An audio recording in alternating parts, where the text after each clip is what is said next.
On the spot news media, we got the latest news. We don't care about the views, we just representing right. Put local news internationally every night. On the spot, wave that Jamaican flag from left to right. Let's get it right, y'all know the type. We ain't dealing with the hype, we make it take flight.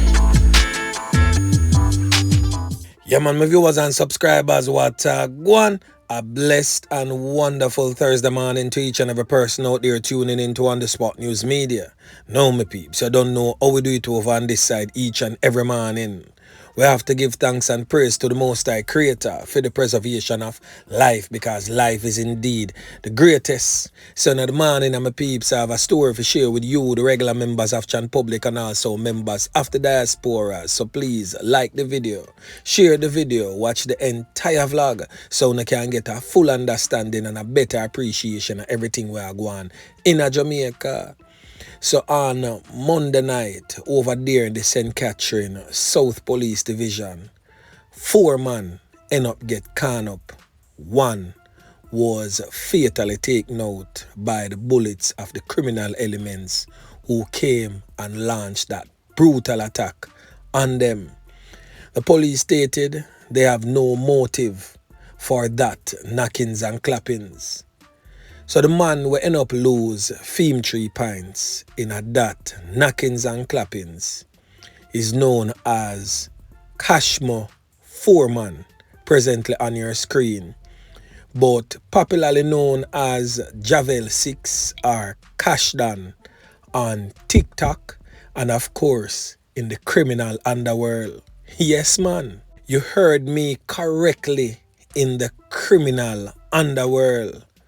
Most of who that knows of Javel now, or KashDon as some may affectionately call him on TikTok, just know him as a famous Jamaican TikToker, but not knowing his criminal past. Now, Kashmo Foreman came to the spotlight little under 2 years ago because of this video. But you know what? Before me get into all of that, let me give you the official report as it relates to his knockings and clappings, and then me get back to the meat of the matter. So the official reports suggest that sometime around 2:10 p.m. on Monday, the 4 men were at a car wash on Orlida Drive in Brayton Meadows, Portmore, when they were pounced upon by 3 armed criminals.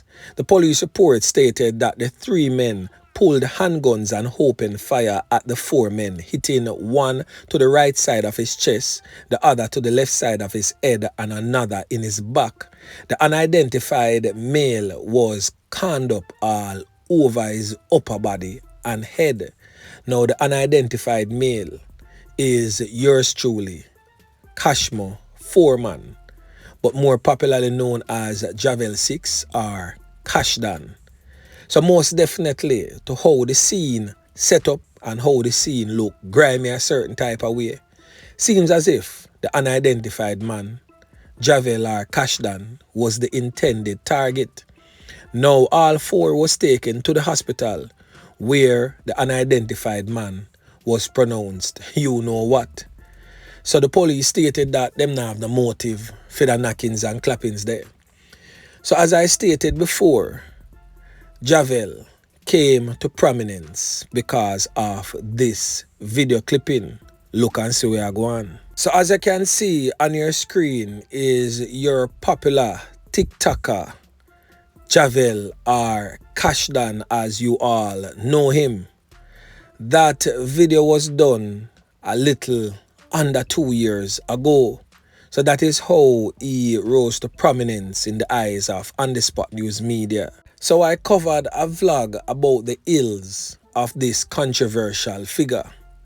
And of course, he did not take kind to that vlog.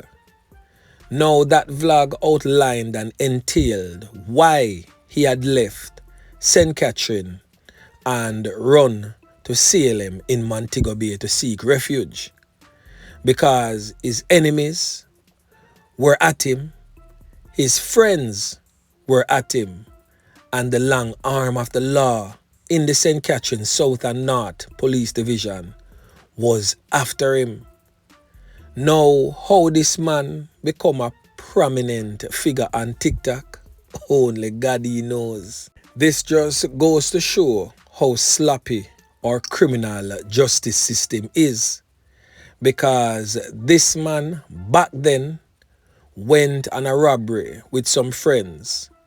The money never split up too right, and him end up con up one of him own criminal accomplice. So that is where he became the spotlight of a daring manhunt, not just from his enemies, but also from his own farmer friends. So he took to Salem in Montego Bay, and there he set up shop and became his own boss. He tried to go the badman route and start link up with some Nakis and Clappis in a Montego Bay. He even went back to Spanish Town at one point in time and tagged his location, basically taunting his enemies and farmer friends, making them know say, yo, him a real bad man, cause see him there back in at the place. Presently on your screen is a video recording that he did and posted back then. So him decide to start the scamming a Montego Bay if he try to eat the food. That never work out for him. So he decided to start selling edibles. Yeah man, when time we say edibles, you don't know so we are talking about weed edibles. We are talking about the cookie them that is infused by the good old sensemania and also the gummy bears. And most of his sales would have came from your children. Yeah man, the schoolers them in a Montego Bay.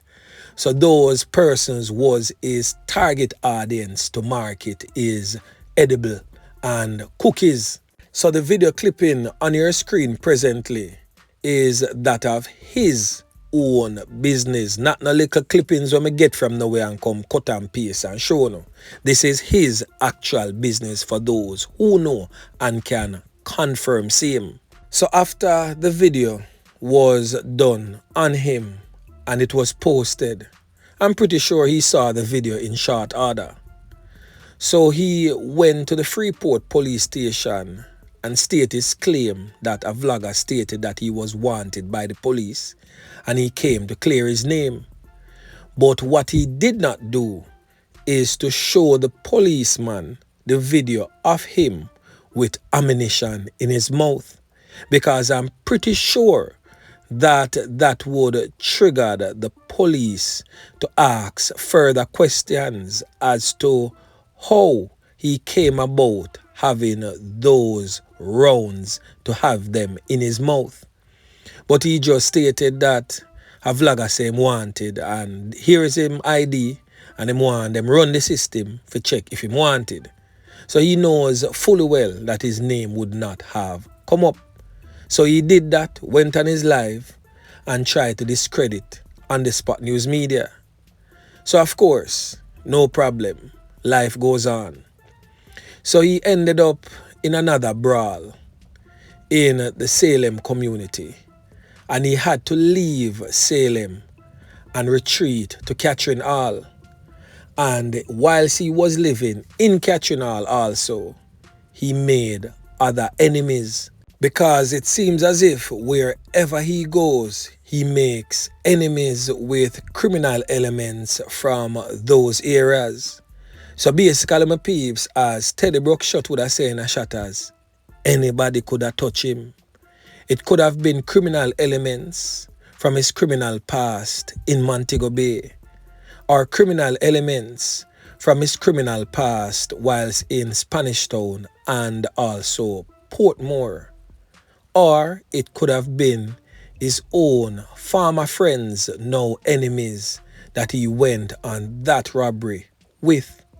Or it could have been enemies of his brother, a known controversial figure in the Wandan faction of Klansman, known as Kevin Malcolm, presently on your screen. So the knockis and clappis them could have literally come from any angle. So the police definitely have them hands full when it comes on to figuring out where that hit came from. And on that topic, the very same place where Javel6, KashDon end up lose 3 points, another knockings and clappings go on there yesterday afternoon, Wednesday, where a man end up lose 3 points and a 17-year-old youth get caught up and injured in that Brisley attack at a home in Brayton Meadows, Portmore, St. Catherine. So the man will lose 3 points is presently on your screen. 20-year-old Nashawn Lewis, otherwise called Eddie or Kraman. And of course, the 17-year-old is a student. It was reported by the police that sometime around 1:30 p.m., the 2 males were among people sitting inside a house when they were pounced upon by criminal elements. The police stated that the men opened gunfire, hitting Lewis in his upper body and head. The teen get a 1 can to the leg. Now, they were both assisted to the hospital where Lewis was pronounced you know what. The teen was admitted in serious but stable condition. The police states that they are still in the area and trying to ascertain why that knockings and clappings took place. Superintendent Hopeton Nicholson, who is in charge of operations for the St. Catherine South Police Division, stated that the police are probing whether both knockings and clappings are related. The superintendent stated, and I quote, "Not sure that they are as yet. Investigations are ongoing." Yeah, man. So now, my peeps, I could talk about KashDon. He now is deceased. He has left behind a set of twins and also another child. And of course, a grieving mother of his children and other family members. This story just goes to show that you have to be careful of the road you walk on, and you have to be careful when time you lay your bed hard. Cause my granny say if you lay your bed hard, you have to go lay down in it at some point in time. And don't a dirty tough as can't to miss low. So the youths them out there just need to take stories like these and use it as an example, as a marker for their own lives, not to lead a life of crime. Because even if you decide to step away from the criminal lifestyle, it will come back and haunt you. Because people don't forget the ills that you have done to them, especially in the criminal underworld. You ever hear them say long run, short catch? That was the order of the day. So many may be saying this and many may be saying that. But at the end of the day, youths and youths, understand how earth run and know say a life of crime is not no joke business. He, for one, KashDon, was not what we would call a hardened, hardcore criminal. He was exposed to the criminal lifestyle because of his surroundings. And of course, he had a choice to walk the straight and narrow or go up on the big broad road where look pretty and nice as so the road of crime look. But he made his choice and he took that route. And I honestly believe, say, at some point in time, he did a try to change somewhat. Hence the reason why he became a prominent TikTok figure. But as time would have it, his past came back to haunt him. And now he has met his demise. So youths and youths listening to the voice of On The Spot News Media right now, use the life of your favorite TikToker as a guide to your own. walk on the road that is dubbed the straight and narrow, and stay away from the big broad road with all the bright lights will look shiny and pretty, called crime and violence and easy money. Yeah man, stay away from the big broad road there and stick to the straight and narrow. Because you see that big broad road there, it leads to one or two things. 35 to life or 6 feet under. Yeah man. So as always my peeps, a word to the wise is always sufficient. So anyway, remember to like, share, subscribe to the channel. Stay tuned to On The Spot News Media as I continue to bring you fresh news and updates in subsequent newscast. On The Spot News Media. Yeah man.